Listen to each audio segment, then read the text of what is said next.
So going to go on ahead and start. We're up to 15 people. We're going to start with the roundup. So as everyone has no doubt heard, the Signal application. Here, let me post the roundup. So here's the live roundup. This is what we're going to be talking about today. Where's the window? Here we go. So you can follow along. Here's the two things we're going to talk about. Whoops. Right, because I'm being stupid here. There's that. And then here is the much broader article that's talking about the problem as a whole. There we go. So let's go through the roundup. Yeah, Eddie, it's completely fucking totally, it's just stupid. It's just fucking stupid. So you can literally taste the idiocy in Trump McFartmaster's throat as his quick fix deportation scheme has fallen completely the fuck apart. So the executive overreach with the whole deportation issue feels like it's being force-fed. The texture of raw authoritarianism, the smell of decaying constitutional norms, and the sound of Trumpy McDungface. Indignant tweets at the judiciary are echoing through the halls. And Boasberg has since come out and said he will not stop he won't stop the cessation of his court order block against Trump using the Alien Enemies Act.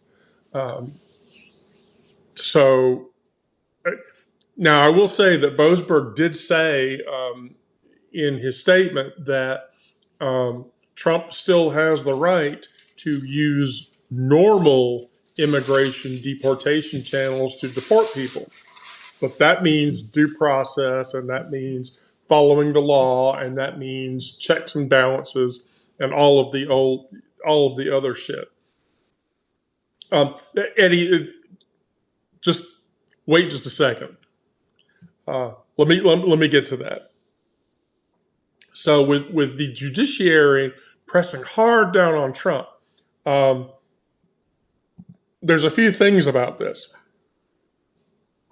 Is that it's very clear that the judiciary is going to continue to rein him in.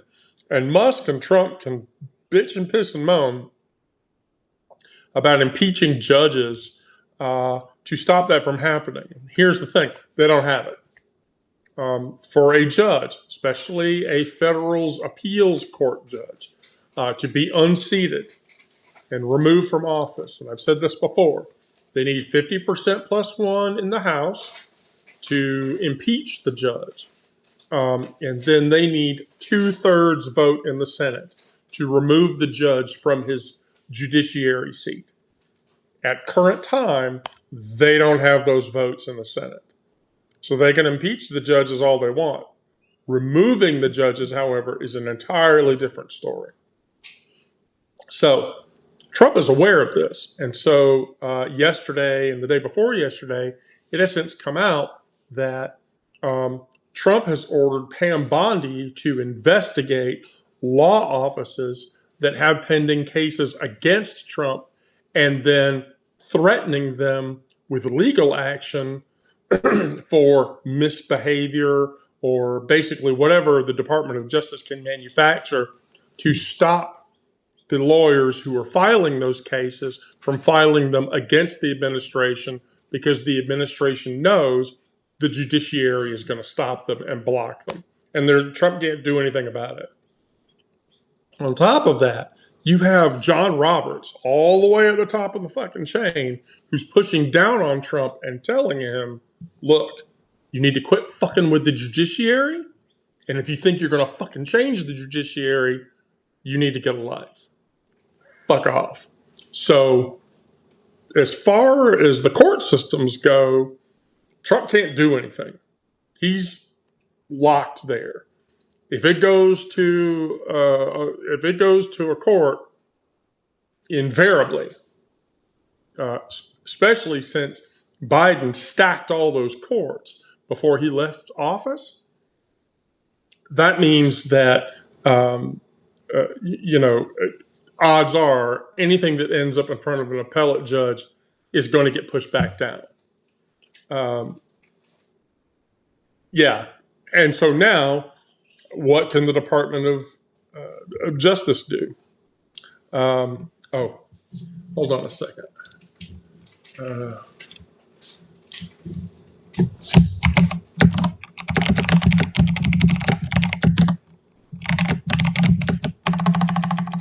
Give me just a second.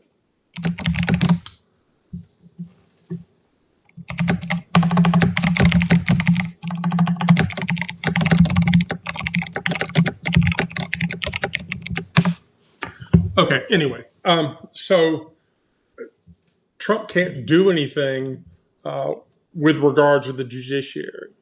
And so now Bondi is tasked, as the head of the Department of Justice, to investigate law firms that are bringing the cases. Because Trump is going to try to end run by stopping the legal individuals who are bringing those cases. Now, here's the thing. If he goes after the ACLU, if he goes after the SPLC, or he goes after Lambda Legal, because those people have a large number of cases, it's not going to work. He's not going to be able. No, I mean, not that everybody's a saint, but the SPLC, the ACLU, and Lambda Legal, those guys follow, if not the exact spirit of the law, they follow the letter of the law and the shit that they do. So Trump's never going to stop that. I mean, it's one thing to do that to an independent law firm like the Weiss law firm, who bent the knee and said, "I'm sorry, we'll never do this again," or whatever. It's a different story with bodies of jurisprudential individuals and law jurist individuals like Lambda Legal and the SPLC and the ACLU and the other major progressive holdout law firms. So, on top of all this,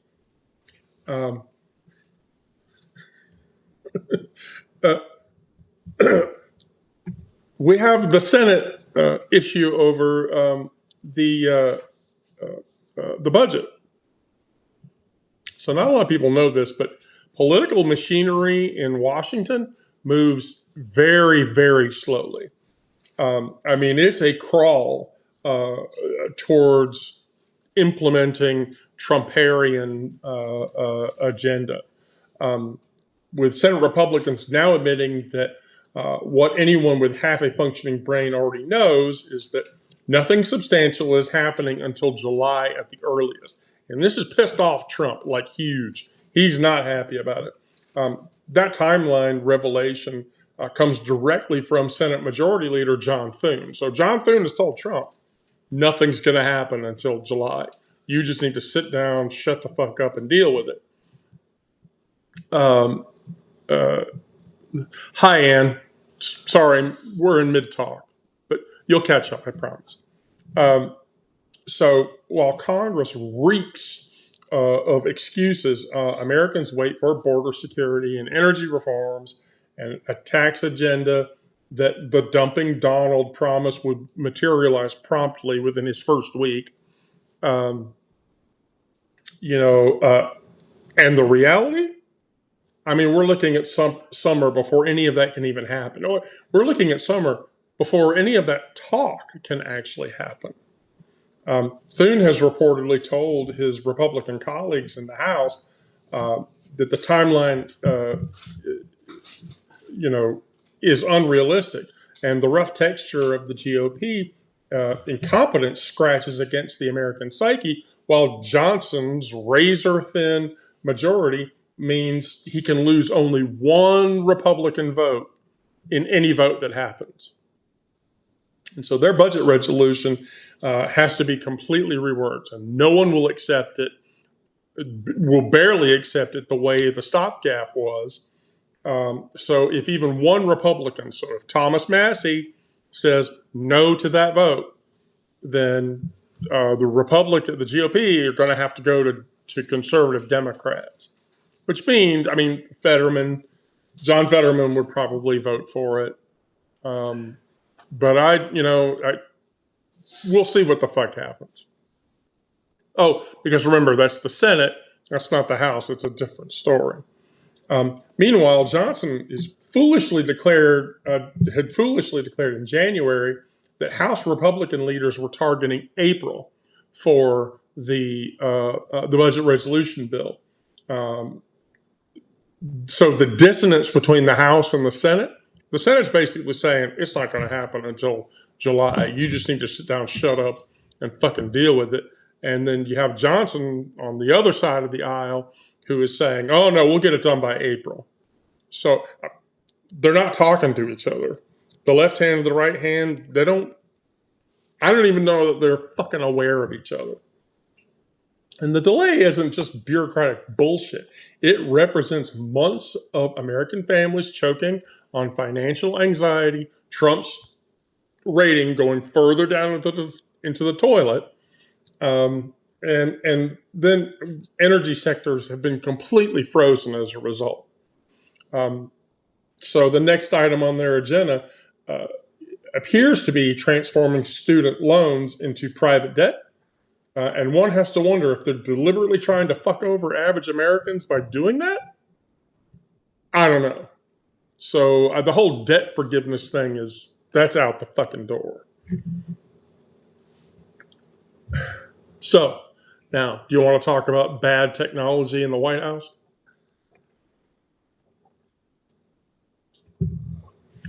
I'm a technologist, so you're going to get a rare opinion about this.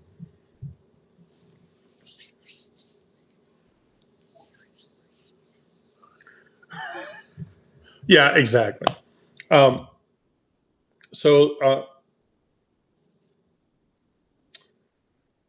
There is a surveillance contractor in the White House that is using an application they wrote. So the name of the contractor is Shadow Dragon. And basically, it's crawling through the digital landscape and handing all of that data over to ICE.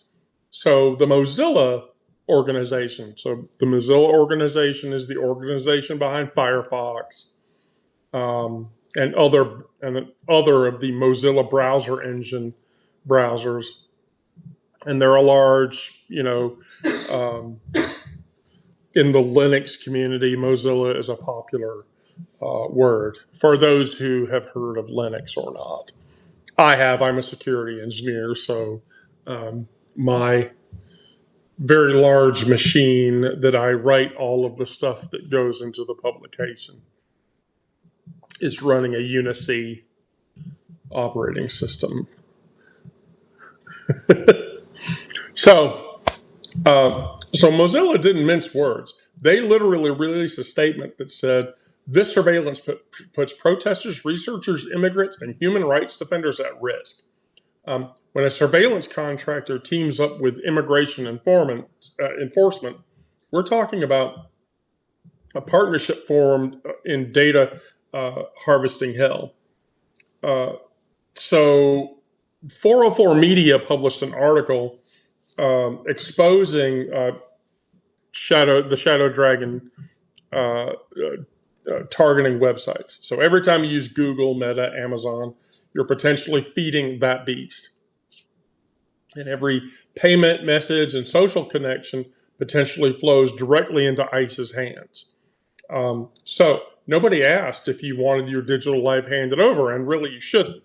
I would say a lot of the surveillance that the government engages in now was all a byproduct of the stuff that happened back in the George W. era. The PRISM, application set that was developed by the NSA, so that basically the government could collect information on any citizen of the United States without a wiretap, because in 2001 we were really concerned that terrorists were living in cells, around the U.S., and that we were going to have 9/11 happen all over again. And so that was the whole George W. bullshit thing. So, here's the thing. I have to agree if I want my data compromised and used. Doing so without my permission is illegal. And it's a violation of due process. It's a violation of privacy. It's a violation of everything else, which I want to just reiterate this to everyone. And let me do that right now. Protect yourself. Protect yourself. And so what you want to do is, here we go. Follow that link and read through that and do everything that thing tells you to do so that you can protect your data, so that you won't be feeding unnecessarily into a government system, which you don't want to be doing anyway. So Mozilla has since come out and stated that there needs to be a larger resistance. And so Mozilla is lobbying,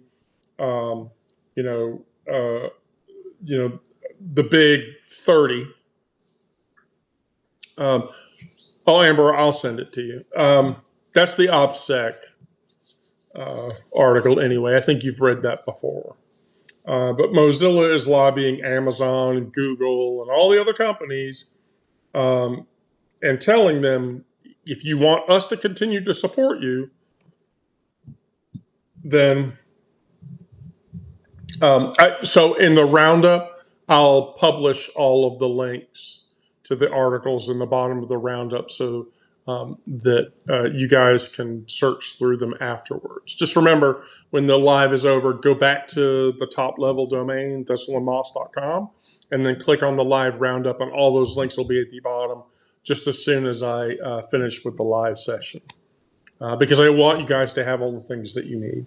So Mozilla is saying, if you're going to continue to web scrape at human costs, human rights are offended and targeted, protesters will end up on watch lists, immigrants could face more enhanced scrutiny. So now Mozilla is in an active fight against that and all of that data going to ICE and being used to support deportation efforts or whatever. And so basically what Mozilla has said is, you guys all have a choice. Stand with the users or stand with the surveillance state. And doing so is a horrible idea. And so then the 404 Media's article has since suggested that if Shadow Dragon as a company is going to continue to feed that data into ICE, their days are numbered. And they'll be, at the very least case, dragged into court over violating due process and any number of issues. So, Signal. Let's talk about Signal. Now, I want to preface this. I've told everybody before in live and even in a separate live session that the Signal app is a brilliant app that does one of a variety of things. So with Signal, Signal encrypts the data on your device, your phone or your computer, at rest. So when you open the app on your device, that data is encrypted. The transit of that data to the other end of the conversation, that data is encrypted. And then the data on the other end of the equation is also encrypted. So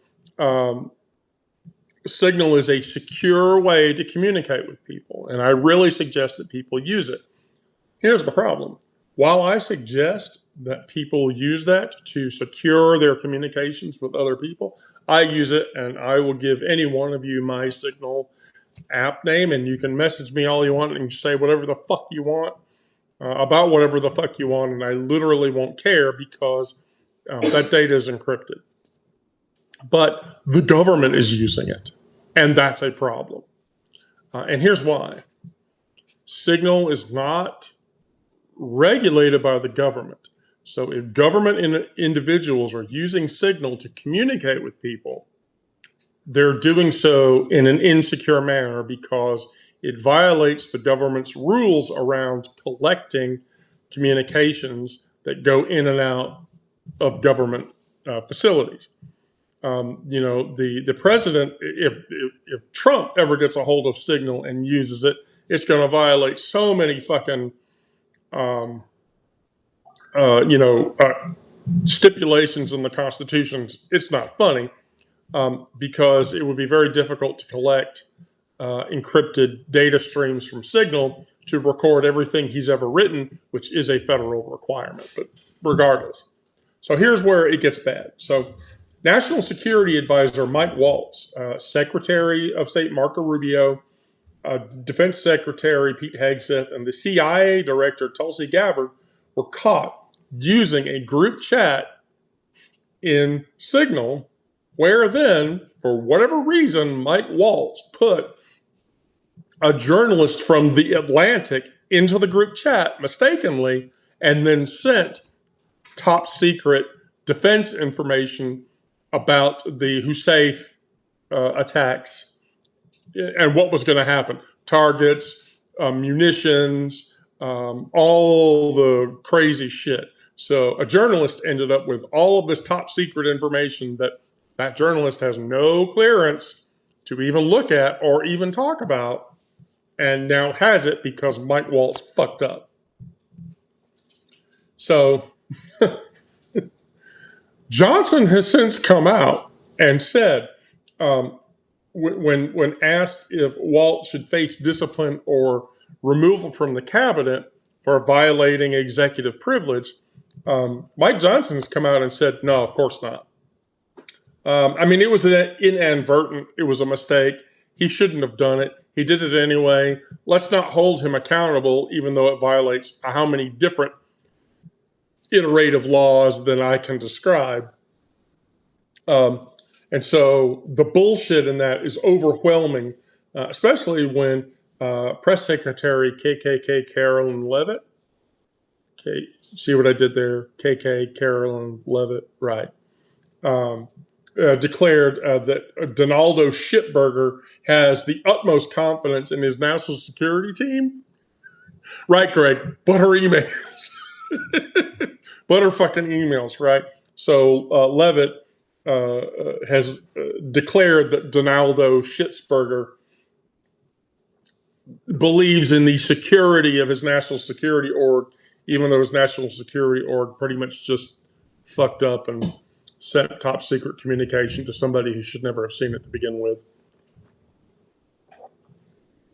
And so that leads us to state, yes, Lynn, this is correct. The government has their own means of encrypted communication between independent parties that are in the government. And here's the thing. Those independent communication methods are methods that are controlled by the government, encrypted by the government, secured by the government, and ultimately responsible by the government. The whole Signal app usage thing between Musk and the Doge people, as much as it is between other people in the organization going to the outside world, that's the same thing as, Hillary's emails on a private server. It's the same fucking argument. Only I don't understand why the news media isn't freaking out about it, because I would be freaking out about it. Excuse me. I would be totally freaking out about it. Kathy, we don't know. We have no idea, Kathy, how the Atlantic guy got added into the group chat. So, yeah, naturally, So the mainstream media is just trying to glaze over it, and here I am, the independent journalist who's like, this is fucking stupid. And by the way, I've been in info security long enough. Who in their right mind would do this? I just don't get it. We're freaking out for a reason. I promise you. I completely promise you, we are actually freaking out, and with good reason. But here's the thing. Here's the question I have to ask. If this were any other administration other than Donald Trump's administration, and this happened, people would get fired. People would get fired. MAGA people, especially if it is a president that MAGA people were against, would be calling for that person to be arrested and immediately tried and all this other shit. That's what would happen. Is that happening? No, they're just trying to glaze it over. It's okay. He fucked up. It's not a big deal. Just let it go. Just let it go. Turtle Up Trump says, I have confidence in my National Security Advisory Board. I only hire the best people that do the best security. And so it's a fucking disaster. So in any functioning democracy, this kind of security breach will result in immediate consequences. That hasn't happened. The signal debacle is both a symptom and a symbol of a larger disease that afflicts Donnie McDumpstain's administration. A fundamental unseriousness about the responsibilities of governance. And the pungent smell of that rot permeates everything that he touches and everything that they touch on top of it. And it's a fucking nightmare. And I just can't even. So, does anybody have any questions?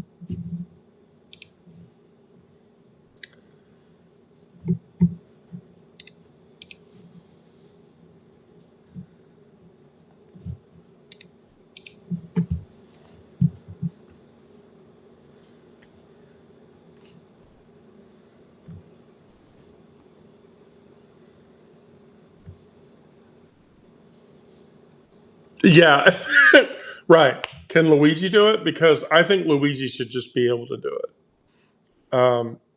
I think Luigi should just be able to do it. I don't know that he's going to do it, but, I think Luigi should just do it.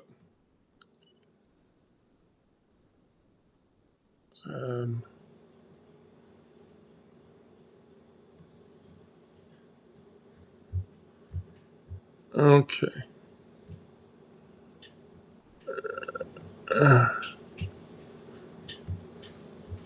Here we go.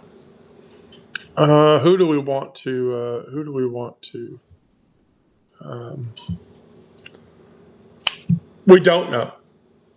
We literally don't know. You know what, Rick? Here you go.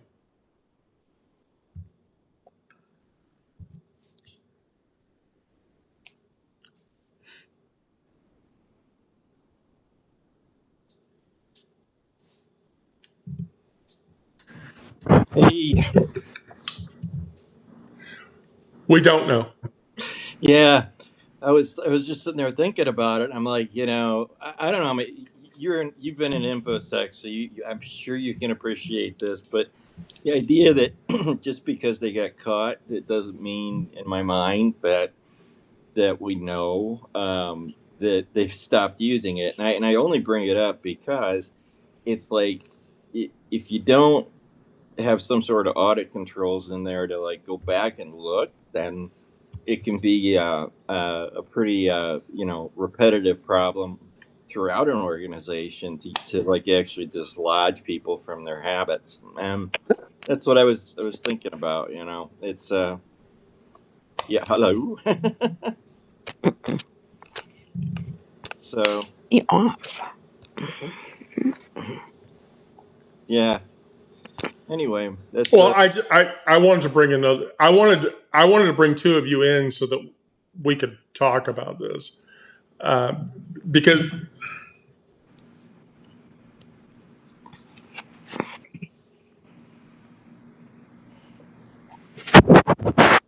it just no. There's no way for us to know that they've stopped using it. Mm-hmm. Yeah, and I think that my concern is that when the whole with all of this stuff that Doge is getting access to, and I don't think I've ever heard yet once a clear like definitive message to say what they do actually have access to in terms of personal information and so forth. If there are layers beneath that where there's no enforcement, privacy, et cetera, then it just propagates itself through the system, and so my information then becomes, available to person B that works for Elon, who then has a USB drive that or a flash card that is holding. You know how much information they can cram on one freaking SSD drive that if they plug it in that I don't know if that could hold the whole U.S. population or not, but it could probably hold quite a bit.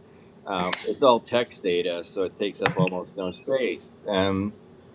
That's been bothering me for a while because it's like there don't seem to be any tight controls on it, and so it's just that further eroding of the entire security uh, apparatus around the information that's ours, and it's like once you let that genie out of the bag, man, it's gone. It's ethereal. So where does that put where are we all going to get new social security numbers? Are we going to, are they ever going to fix it, or are we screwed? I've had, yeah, basically, if you've been in this as long as I have, and you have, then it's like, look, that somewhere around 2003, we all signed away basically our right to real privacy, right, of any kind. But at least there was the idea that once it got into the government and it around and through it, there were systems of containment that kept it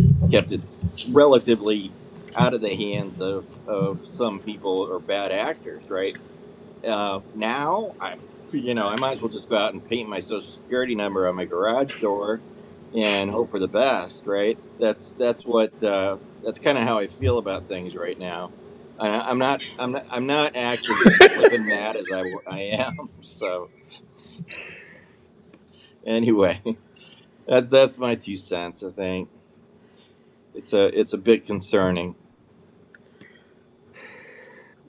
So, Kathy, you legitimately had like two questions, Mhm. and I wanted you to ask your two questions so that we could answer them. Well, I think the two questions I had here, because I have lots of questions, but I think the questions I asked were like, when is it going to stop? Like, where is the end? I mean, we can't go on. Personally, my heart can't handle 4 years of this. I'd like flip off the board. I mean, it's just not possible to maintain this level of um, discord and discontent in a country. I mean, it's just not. It's not possible in a family. Vive la revolution. Yeah, yes, right. um, and I also think, well, like, when are we going to stop it? Like, he's So, breaking. Okay, if you'll give me a minute, okay, sorry.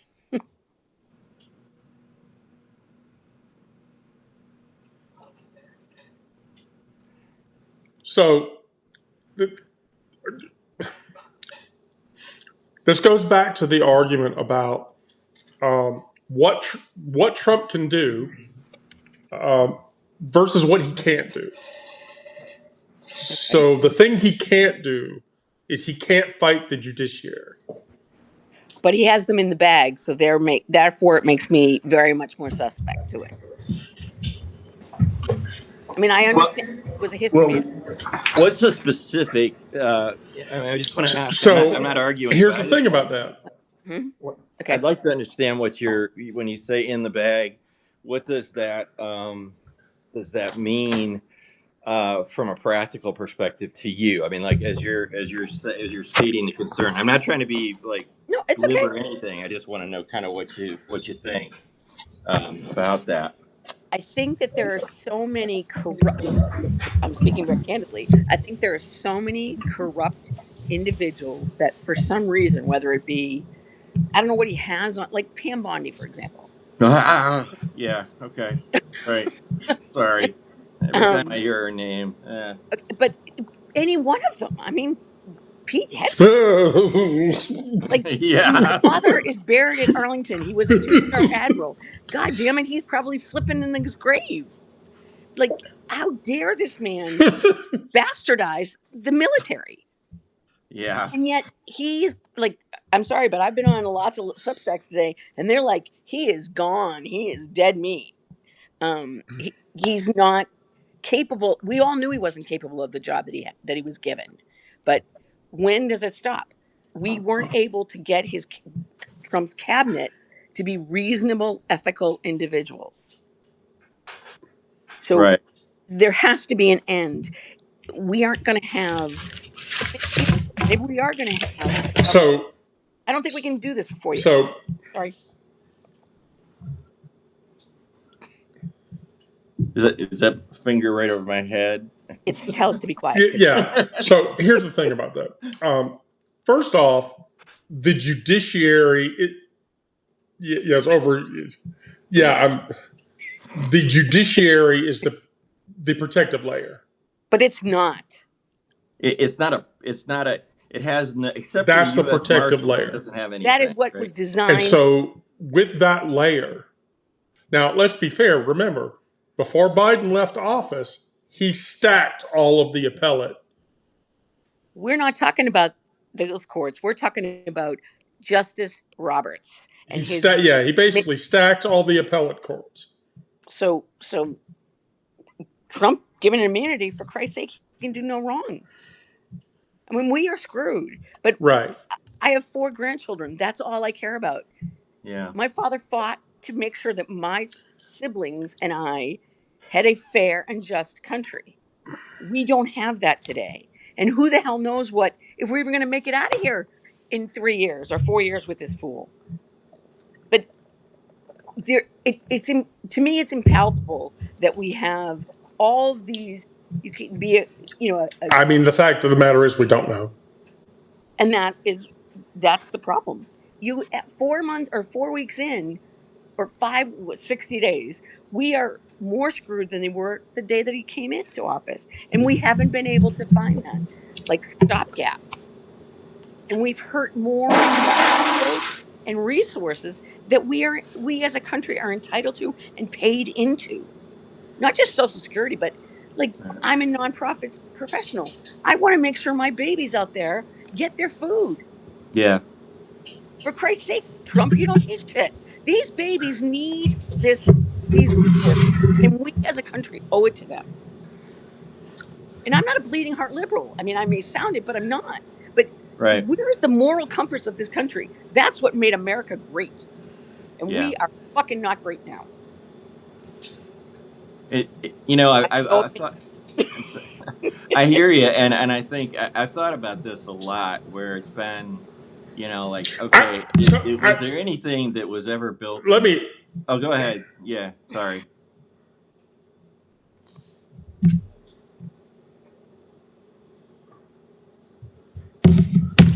So, for one, I'm curious. Which nonprofit do you work with, or do you mind saying? I used to be a vice president at the Cystic Fibrosis Foundation, and I was I ran the Northern California division, and I live in the New England area, and I ran a local nonprofit, and I also had my own nonprofit. But I raised my kids, and then I went back at 45 and got my master's in an MBA as well as a nonprofit. So I've gone through the whole. I was the white elitist. I understand that. Had a very successful ex-husband.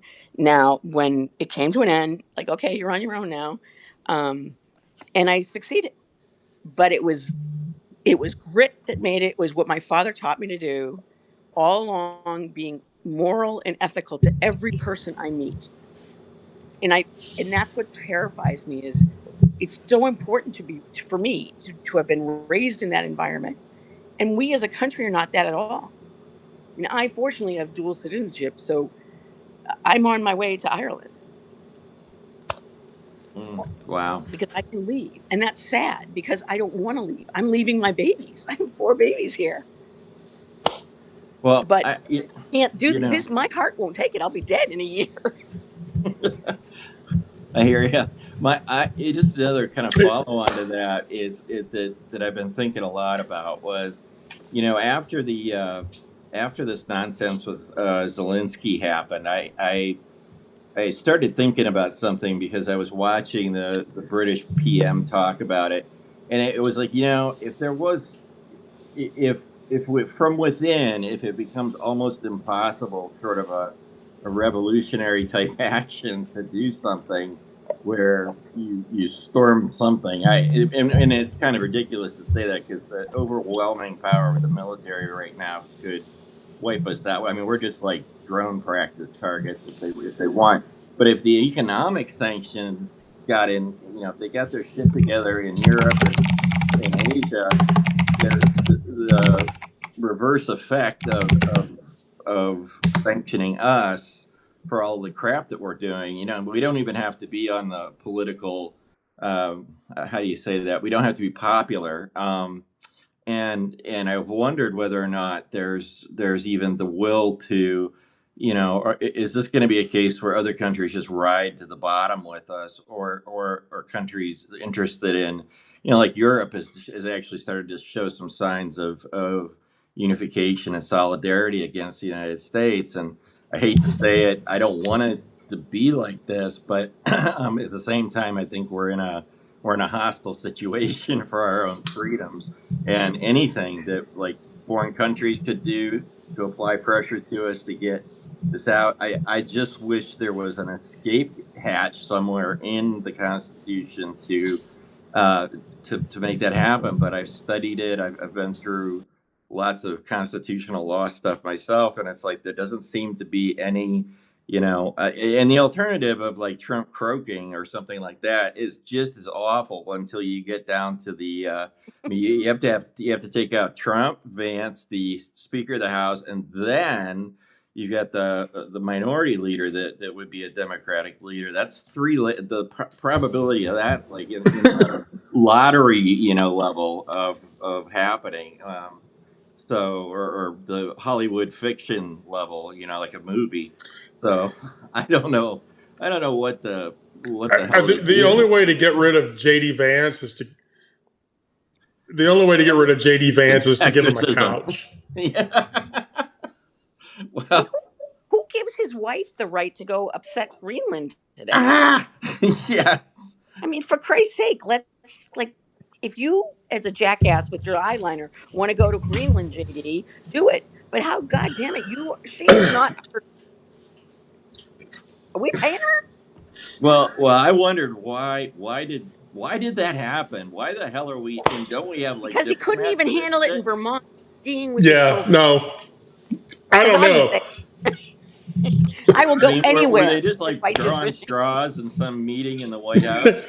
Let's have her fucking go, because maybe. Kathy, you're completely right. I'm sorry. You may never want me on your live again. Let me preface it, because CF is for those of you. I know I'm on a tangent, but CF is an orphan disease, meaning under 200,000 people in the United States have this disease. So everything they have to do is self-funded. And the author of Project 2025, his daughter benefited on the backs of all of the CF families because his daughter got the new drug. And he is ready to tell the rest of the world, fuck you, because his daughter got the drug. That man should be castrated. I mean, he could not look in his mirror and say he is a moral man. I worked tirelessly for those families. They deserve every goddamn ounce of the blood, sweat, and tears that as an organization we fought for those children. And that bastard is willing to say, oh, sorry, tough shit to the rest of the world. You don't need education. You don't need the drugs. You don't need food. Who the hell is he? Yeah. No, you're right. No, he's putting Wendy's putting her hand up. So Yeah.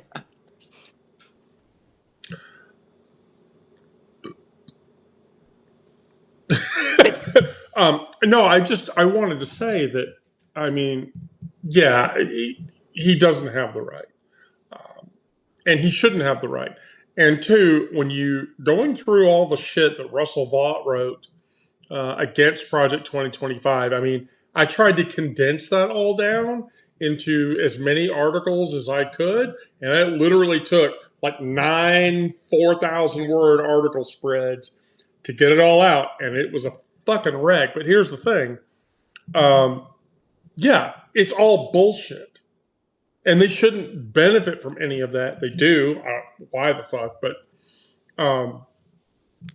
so no, I mean, it's all a crock of shit. 100%. I agree with you utterly. Oh, and by the way, Kathy, I just want you to know, I just comped you as a paid sub for 30 days, and I would love to have you on the live again. No, you probably want to muzzle, or at least give me a signal. Like my kids are like, okay, Mom, we've had enough of you and your little, like, oh, the nose or whatever. Shut up.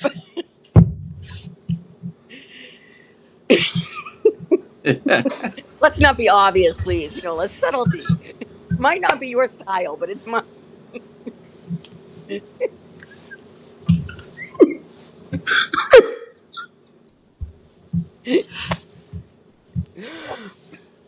Anyway. So what was your second question, Kathy? I don't even remember. Tell me what my second question was.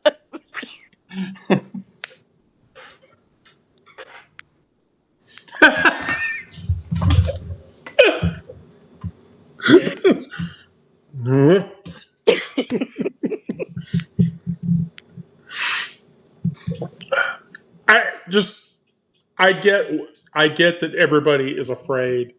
I get that everyone is worried and everyone is upset.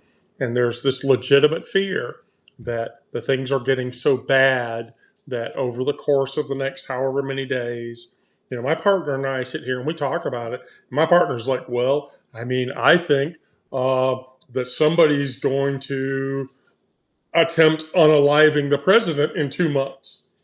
Or my partner is like, ever let her say that. We have our 3 kids, right? We have our 3 kids, and do we immigrate to Canada before we can't leave the country? I don't know. Yeah, it's a Handmaid's Tale type thing, right? Or Margaret Atwood thing. So I wonder about, you know, I wonder, somebody, or maybe it was another message that just happened to scroll onto my screen that was while I was talking or while I was listening.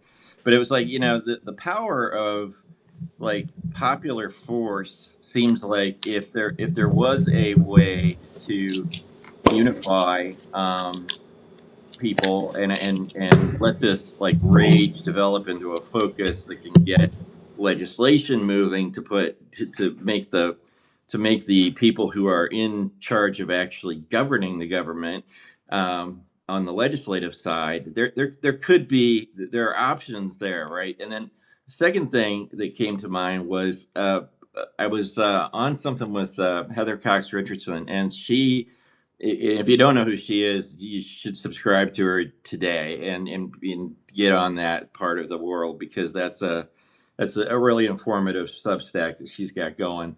But in any case, the thing that she talked about was how that there's opportunity in the situation that we're in for democracy to assume a higher level of involvement in the more local and the more state level functions that we have, right? So the federal government is just one layer of the cake, and then and I thought that was a really like brilliant insight of hers. It wasn't anything I remotely thought of, that's for damn sure. But it was something that she said that I thought, if you do have activism happening at that level, then there's a lot more a lot more flex that can happen. We've been talking so much and giving so much oxygen to the federal layer when from the beginning, I mean, if you go to Madison, Hamilton, and Jay on the Federalist letters, I was just reading some of that stuff last night for something else I'm working on. Man, they wanted that whole deal to be really thin, and of course it's not. But the idea was there that said, look, majority of the power should lay with the states and should be pressure on them first so that the things that happen at the federal level are a reflection of that, not the other way around. And I think we've got it where the federal is the focus of all that attention. And so for that reason, we tend to, and it's also been, part of what's called that the liberal consensus for years and years, that they have that, the federal government stepped into the role of providing services to everybody, and for that reason became sort of the de facto standard. And now the method of attack is very deliberate from Project 2025. I know you'll back me up on this, Wendy, which is that, if I dismantle the unity of the federal government, then I have 50 enemies instead of one to deal with. And in some ways that's better because I don't have the coordination of one enemy to fight back against. I have to organize, if anybody wants to fight back, they've got to deal with 50 different states or however many states are in that. So the idea is to, bring democracy from an entirely federal exercise to a very, very state level exercise. But I look at it more, because there's a lot of red states, obviously. I look at it more like, hey, how much of a pressure point can we apply that to the state levels via these things that are being done by AOC and Jasmine Crockett and a couple other folks that are really, they're putting the thumb down on the raw nerve of people to say, look, they're dismantling all this, provoking that outrage, and then at some point you get to a tipping point where legislation becomes a function of almost being, fearful of your constituents. If you don't, if you don't get your ass to Washington, you just won't have a job. And I've thought a lot about that. Is it possible to rally, at that level and drive democracy down into the state and local, and Well, then fire it back up? from a larger aspect, yes, that's true. So there's a dichotomy there. So earlier today, I Yeah. published the denial. If you haven't read it, the denialism post, Okay. and very interestingly, that argument states that the denial of opportunity by factorization creates marginalization.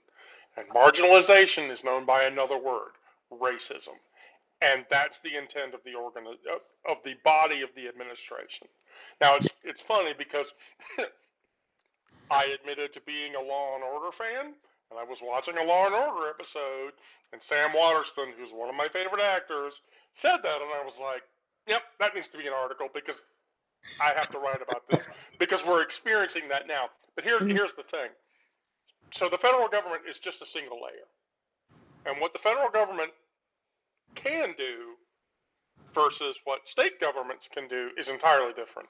So we're seeing that with Maine.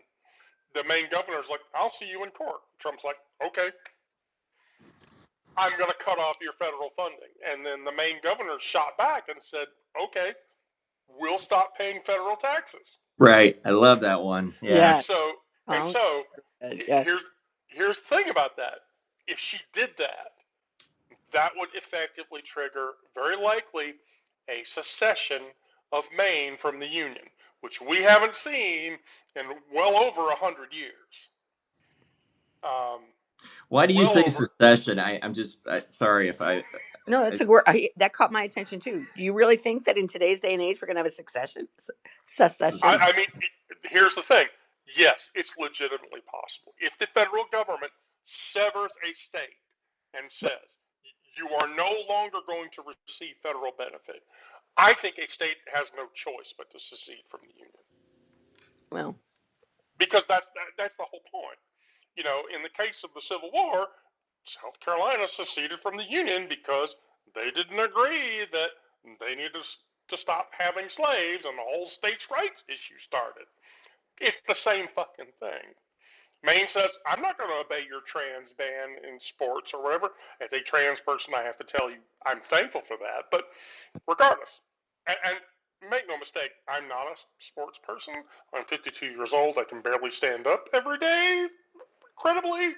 But regardless, that's a state's rights issue. If a state chooses to make that choice, then they are bound by that choice of their own volition. Now, do they benefit federally from it or not? No. And if Trump says no, I'm going to cut off all your federal funding. Okay. and he would. I'm excuse. Well, Yeah. first of all, are there other people that choose? I don't want to like commandeer your. I mean, are there? No. Oh, see, Kathy, here's the thing. Active engagement is very important to me. Okay. Plus, nobody else has volunteered. And well, I didn't volunteer either. Nobody else has volunteered. But well, hey, to the audience, if you want to put your hand up and say, "Shut that old hag up," I'm okay with that. Because I take exception to that. I live in a blue state, so April 5th, when the whole country is going to go out and protest in Boston, that goddamn Boston Commons will be loaded. But how about we figure out a way to say, okay, old lady, you're willing to go anywhere. Why don't you go to a red state and try to organize that? That's where we're failing. Well, Yeah. see, I live in a red state. I live in Georgia. I have Oh, to God deal love you. We live there too. Jesus, they're backwards. Christ. yeah, I have to deal with Brian Kemp and Brian Kemp's consistent failures, and whether the state legislature is going to put legislation. I have to tell you, the Texas legislation they're trying to pass that will basically make it a felony to be a trans woman because you are fraudulently portraying your gender against your assigned sex. That scares the shit out of me. And here's the thing. It could happen in Georgia. Now, if it happened in Georgia, do you think I'd detransition? Fuck no. No. But so go back to that for a second. So then recruitment, I mean, I don't have a problem. I'll fly down to Georgia. I'll drive down. I will be there if we get that network situated where I don't need to be in Boston because that place is going to be loaded.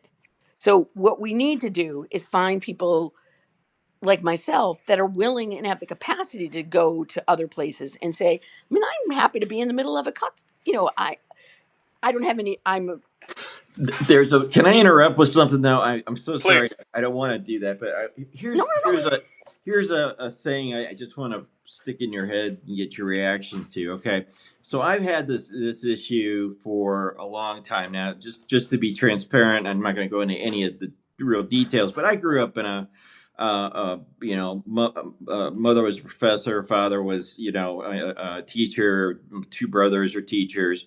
So I got a whole family full of this stuff, so I got a backdoor kind of view into education as I was growing up. And one of the big things that came with that, as sort of an unintended consequence, was a constant conversation about politics.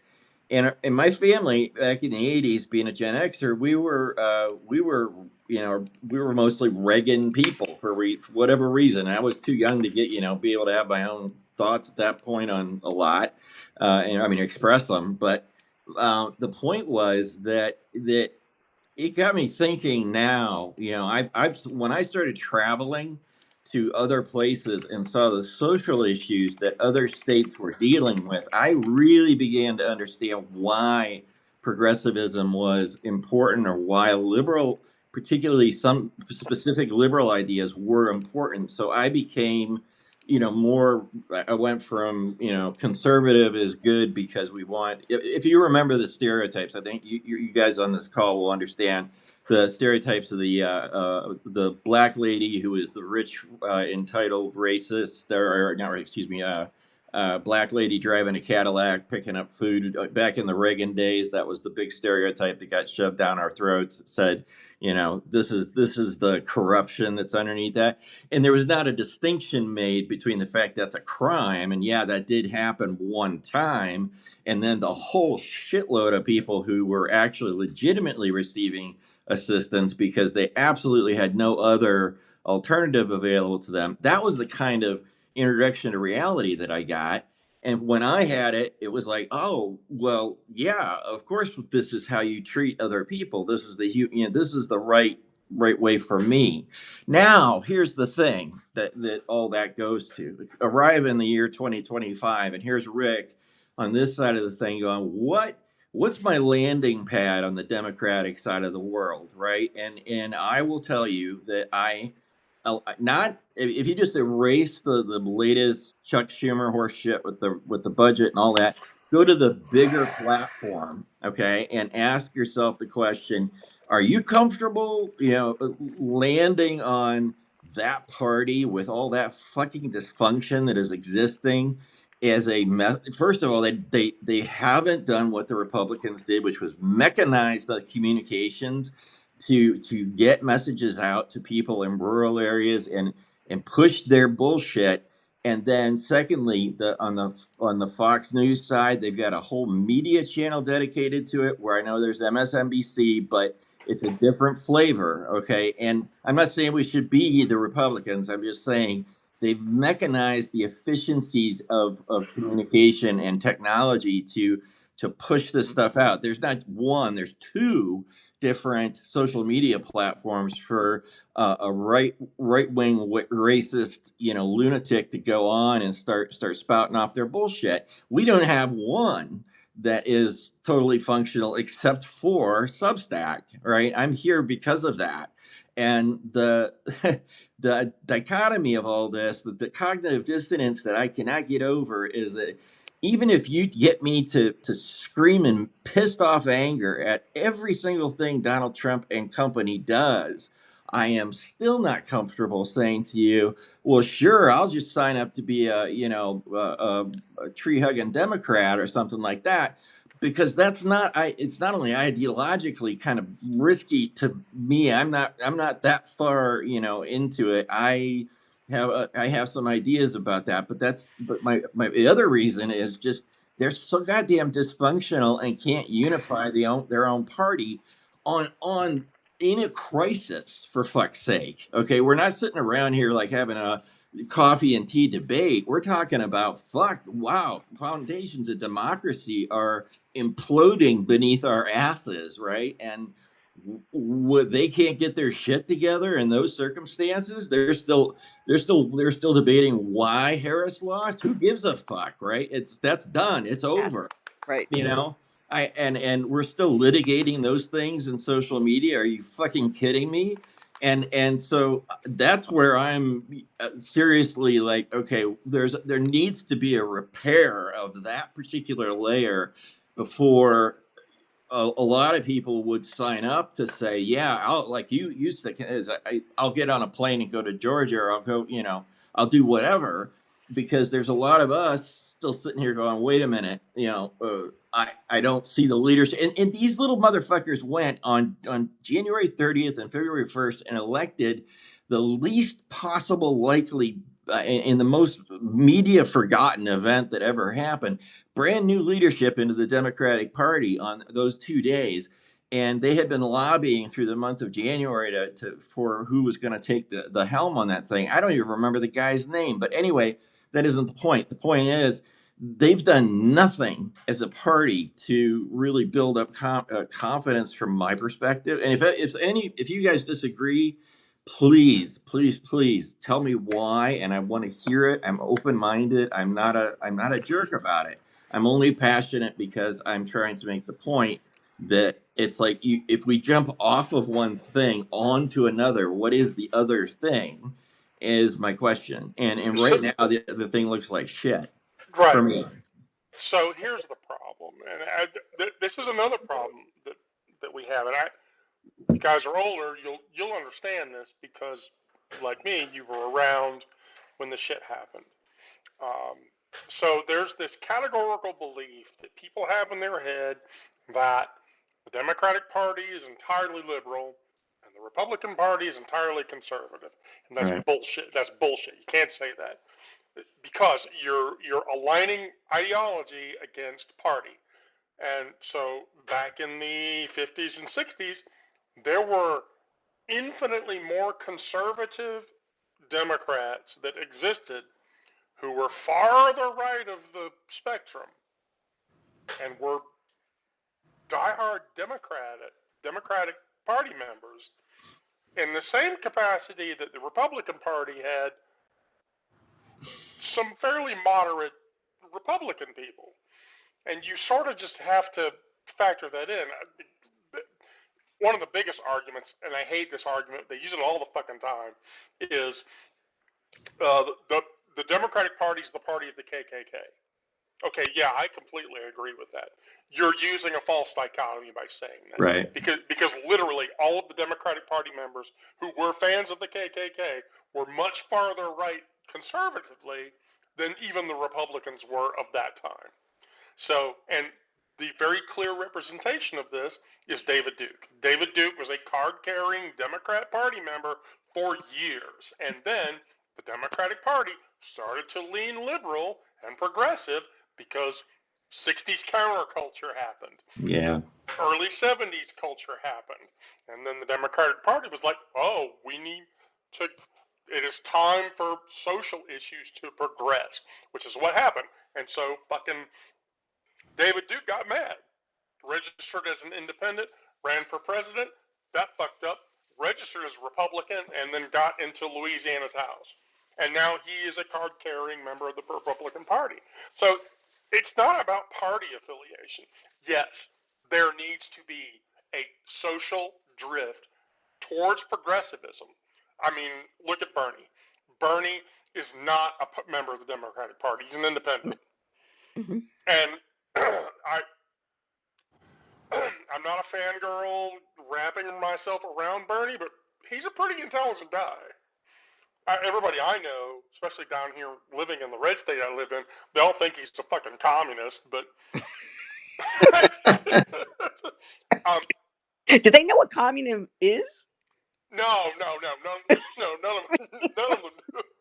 them. Like, we all made the mistake because I'm sorry, let me interject for 1 second, because Trump was raised by Roy Cohn, and I think this is something that nobody really picked up on when he was campaigning. Like, I went to undergrad in history, and the McCarthyism like really inspired. Like, it was such, like, how could we all be so screwed up? Like, this is just not America, and I'm like a little hoity-toity dweeb at 18.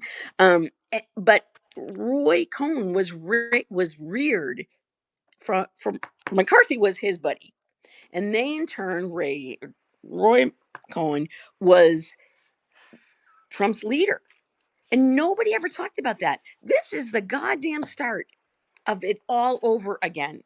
No, we're not in the start. We're in the middle of it, and we in the country have failed this. I have a question. Did McCarthy ever sleep with Roy Cohn? Because Roy Cohn was gay. Who the hell knows if Trump isn't? I mean, I don't give a shit. It's not important to me. Who you fuck, your business, but don't fuck with this country. No, look, No. I'm just saying that, like, I feel like my sister is she's a rabbit. I have 7 brothers and sisters, Irish Catholic to the core. And half of us are like, Trump is an ass. And I have this one, she's the kindest soul in the world, but she believes Trump is going to save the world. She's very, very, very wealthy. And like, don't you think this is like, it's time to, wrap the world back again? And I'm like, hell no. It's time to make it great because we care. Not because you can have another fucking $1 million in your account. No, he's the kindest soul in the world.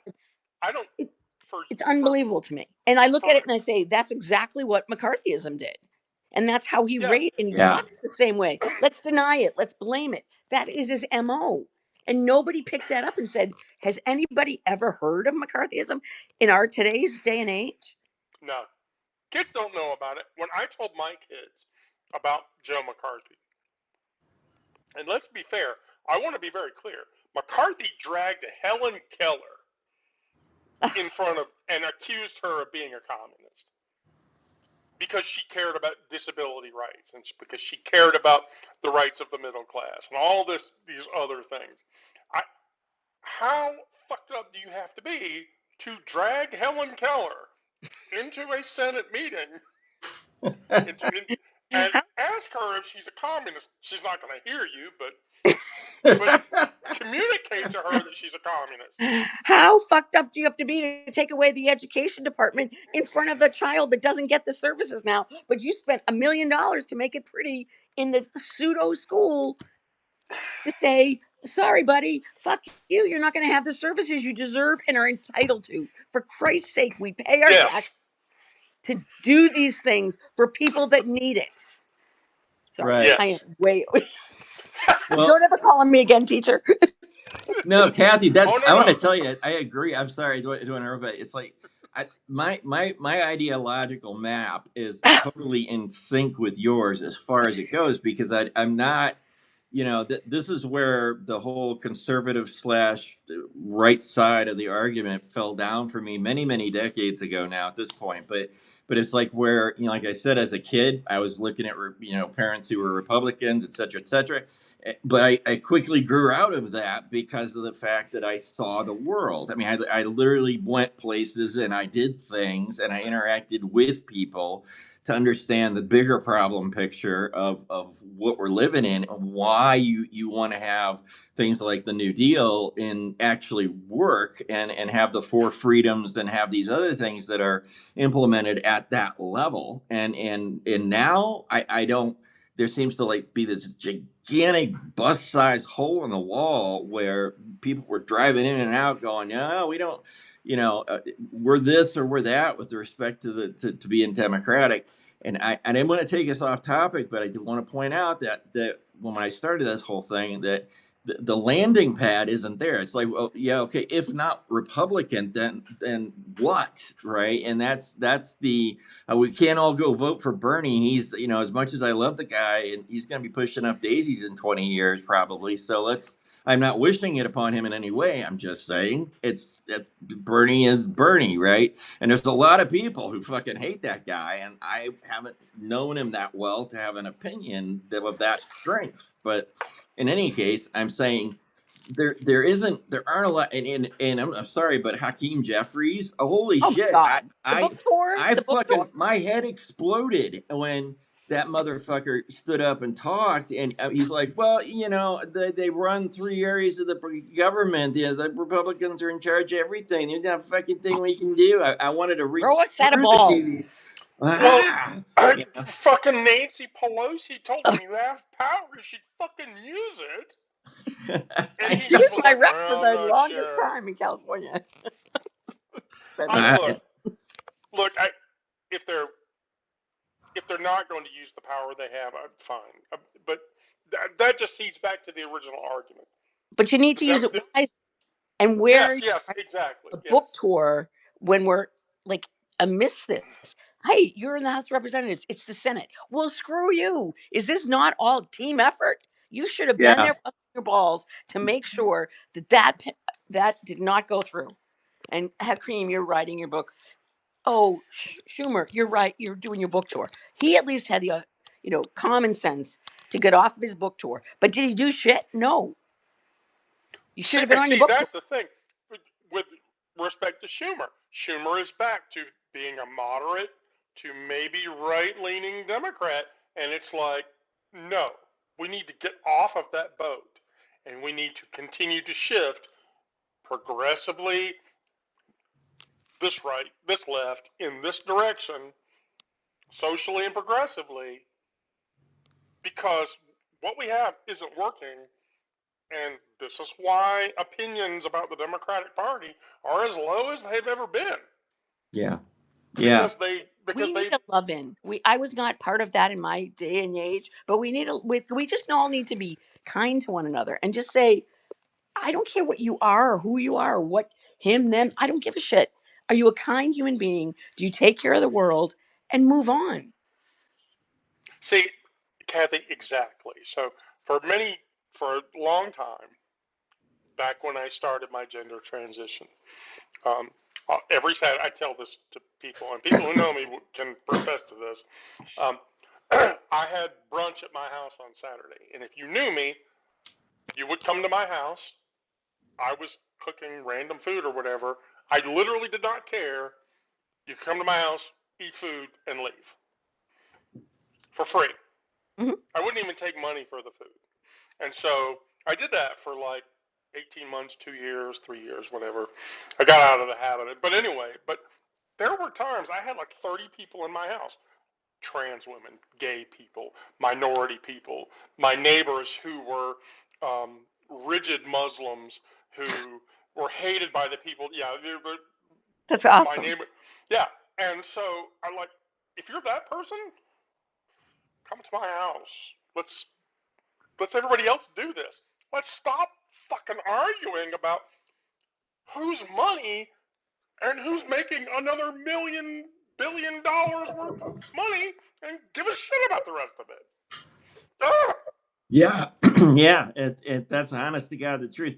It's like this idea of that I've been thinking about and trying to figure out a path from here to there, which is how do we go to a much wider, open armed view of it? And I think Ann Smith on Yeah, the chat, you're dead the fuck on, man. I I agree. tune out. I walk away from my television in September and don't come back to it until after the elections because in Ohio where I live. We didn't know who the fuck JD Vance was. I'd never heard of that motherfucker You were before. better off then. Well, yeah, and all of a sudden this fucker comes out of nowhere and he wins. I mean, and what the and we had this other guy, Bernie Moreno, who beat a long-term incumbent, Sherrod Brown in Ohio, who was a Democrat, and literally Bernie Moreno didn't spend jack shit on advertising until like the last 3 weeks of the election, and all of a sudden it was like nonstop, and it was all because Trump said so. Vote for Bernie, and fucking Bernie won. I mean, I'm sorry, yeah, Moreno won, and it was like this is pure money driving this entire thing. I'm sorry, I'm a little rant, but the back off of that onto the thing is the point is it's like we need a party of like or an identity. That's just, let me use that a little bit more specifically. We need an identity to say as a group we say this is the way we are. We have a lot of disagreements and we're all cool with that. But at the end of the day, we're kind human beings. I liked it, Kathy, when you said it. It makes a lot of sense because it's not that I'm ignoring the differences between me and somebody else. It's that a political party is not every fucking thing in the world. It's not a religion. It doesn't have to be everything about your value system. It doesn't have to be the way you drive your fucking car. It is just, or what car you drive. Right. It just needs to function as a identity label that we can go into with wide enough parameters. So we say, hey, okay, we're all here. We're all here to do good work, and we do believe a few common things. Those would be X, Y, and Z. And if I had that, I would feel a hell of a lot better, I think, about being able to, get on board with doing something. But what we got right now, holy shit! Like I said, the Schumer gotta go, man. Hit the big eject button in outer space. Jeffries gotta go, man.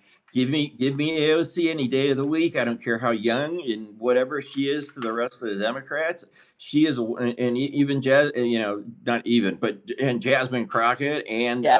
The JB clone lady. Pritzker. Yeah, I mean, holy shit! Wow, these But she women has are, the balls, and I love every bit of it. and I Oh, hope. every time that woman talks, I, Sorry, you're on. oh, You're Wow. absolutely right. yeah, every time Jasmine Crockett opens her fucking mouth, I just be quiet. Everybody be quiet. Let her talk. Yeah. What Ohio are you in? What part? Sherry, what part do you live in Ohio? Oh, me? I'm in southwest Cleveland, so Okay. that's northeast Ohio, I guess. But yeah, Wait, how far? Wait, how far are you away from Springfield?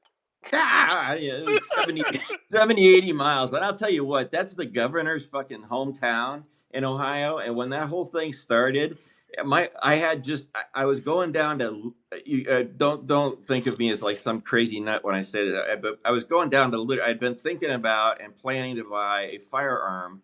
And I had to go, there's a store right down there, and I had to go right through Springfield to get to it. And it was like, holy shit, the people, that the town looks a lot different than it did just 5 years ago, but it's far from anything it was characterized to be. And it's like, wow, man, this is, when I saw Trump lean over and go, they're eating the cats and dogs, they're Oh God. eating, I'm like, what the fuck? You've never even seen pictures, dude. And by the way, the governor of the state would disagree with you because he grew up there. Fucking A. So, wow. So I have a question, because I always like randomly do this check-in or whatever. So and I want you both to answer this question purely and honestly. Rick, I'm pretty sure I know how you're going to answer, and Kathy, I'm pretty sure I know how you're going to answer too. But I literally, just for sake of the record, I'm a 52-year-old trans woman. Are you threatened by me in any way whatsoever? Could care less. Personally. Yeah, I don't give. Okay. No, not at all. Okay. Why do you ask that question? Is that a validation for you, or? So here's the thing. So especially when I post, Why did you laugh? This comment. I was thinking about setting a Tesla on fire in broad daylight. So, holy shit! I saw that. I about hacked up my lungs. I'm not capable of reading all these messages. Okay. Sorry. So Sorry. If you read the pub, I'm going to post this, right, so people can watch it. No, you're not. Please God. Oh no, I'm totally posting. I'm always wondering now on, and it's not happening ever again. Oh my God, that has to be a disclaimer up front. My Irish Catholic family will disown me for crazy. Oh, my sides are hurting. Oh my God, I can't stop. I can't stop. No, so here's the thing. So when I post on Substack, I do my Druid meditations. Right. I do those every day. I'm a Druid. That's part of my shtick, and I'm a healer, so I publish the herbal thingy or whatever. And then I post political content and commentary on political content. But at the same time, I will post trans, queer, and LGBT related stuff. And here's the thing, when I post those, I literally get like 20 DMs from the only 20 MAGA people that are on Substack who literally tell me you'll never be a woman, and then they give me like every gay and trans slur there is. Oh my God. And then I block them all. Like, do you delete them? I mean, can you like block them, or Yeah, this is a way for you to live? Yeah, delete and block them, but then they just go create new accounts to harass me. And so I'm like, Jesus. most of my readers, I'm pretty sure, like most of my readers have not suggested that they have a problem with trans people. So I just randomly always just check in. I'm a trans person. You're okay with that, right? Usually the answer is yeah. I have not had anybody say, no, Wendy, you scare me or whatever. And I'm like, okay, but how can I like unscare you or whatever? I've had one person tell me, one person told me I don't like trans people. I'm okay. Well, how can I make you like trans people? Stop being trans. Okay. And I blocked that person. Well, yeah. Your question, why do you care? Like if they're you can't convert people that are poor in spirit. No, you can't. That's the thing. Religiously, as a Druid, I'm driven to a healing bend in my life. And so whether that's emotional or physical or whatever. And so, the mother teaches that to heal the earth, you have to heal everything on the earth, including the other people. And if there's a way to do that. So, Yeah, I mean, am I inviting that into myself by asking that question?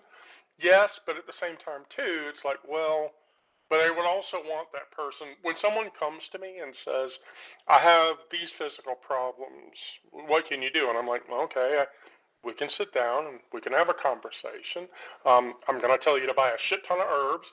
You're going to take them every day until you are not breathing anymore, and probably 70% of your symptoms will 70% of your symptoms will go away, and you can probably stop taking 60% of your pharmaceuticals. And then they're like, great. And so then, but I'm like, but how are you feeling emotionally? And they're like, why do you care? And I'm like, if you're having these other problems. I'm literally about to publish an article, by the way. I'm going to do this tomorrow about unconventional sources for social therapy. Because I was talking to somebody today, and they were like, we were talking about trustworthy people. And he literally told me, my dad's bartender was trustworthy. And I asked him, I'm like, so your dad would go to the bar every day, drink 3 fingers of scotch, and bitch about his problems to his bartender? And he said, yeah. And I'm like, that's a form of therapy.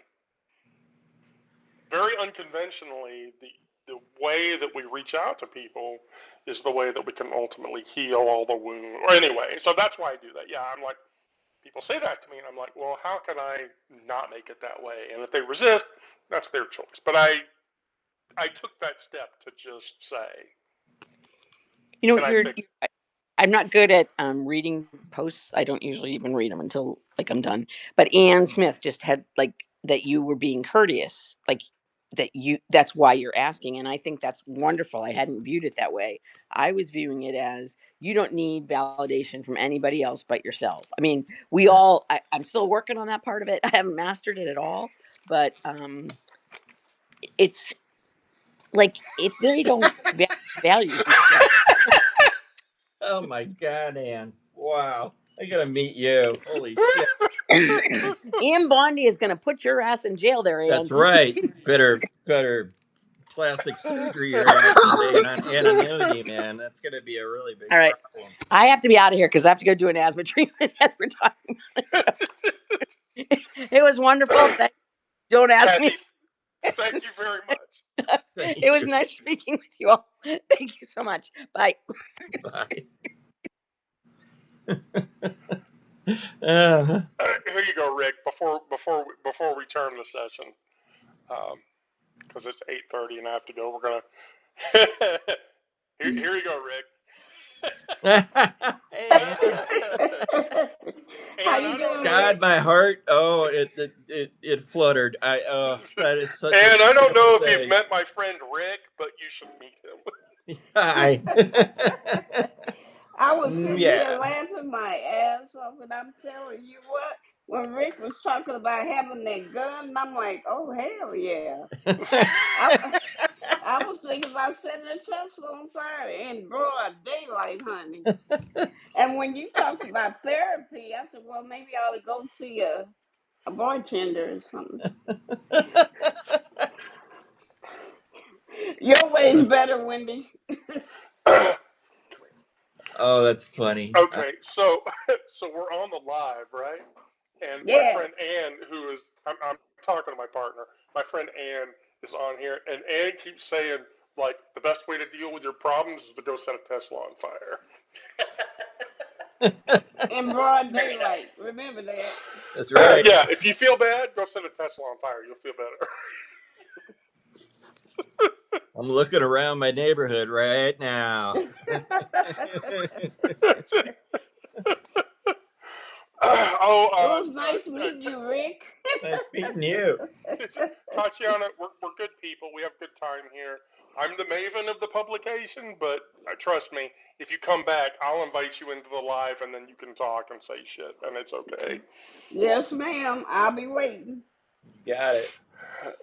So yeah, I'm gonna drop you both, and we'll Right. close. All right. And Okay. thank you, Okay. Take care.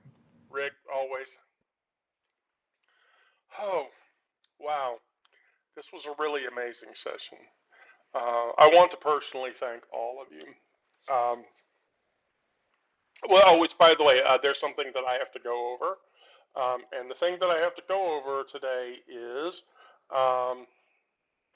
hold on, we took on, let me find it really quick. Just bear with me. Don't anybody go. Um, so we took on another paid subscriber today. So I want to call that person out for being a paid subscriber because they came onto the publication and they're contributing to my daily professional life, and I'm thankful. And her name is Anne, who professes to be a happily married parent of 2 dogs who mean more harm to each other than to any of our fellow men. I believe they're a friend of Ann Smith, and I want to call that out. I will then state to all of you, I'm thankful for all of you who are paid subscribers. If you're a paid subscriber to the publication, thank you. If you're a free subscriber, consider being a paid subscriber.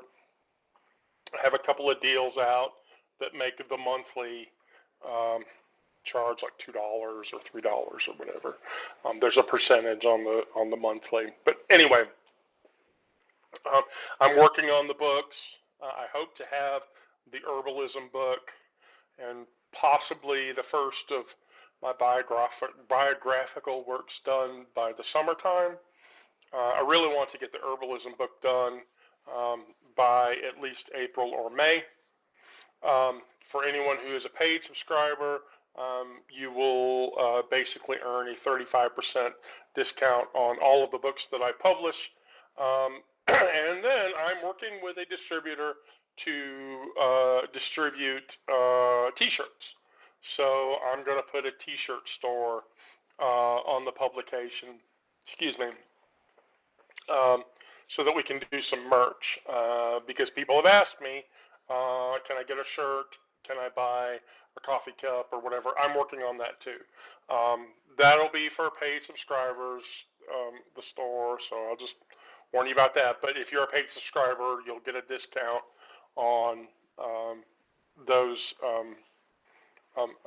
items when we get those put up. Anyway, I want you all to remember that if you're not in a safe space, please get into a safe space.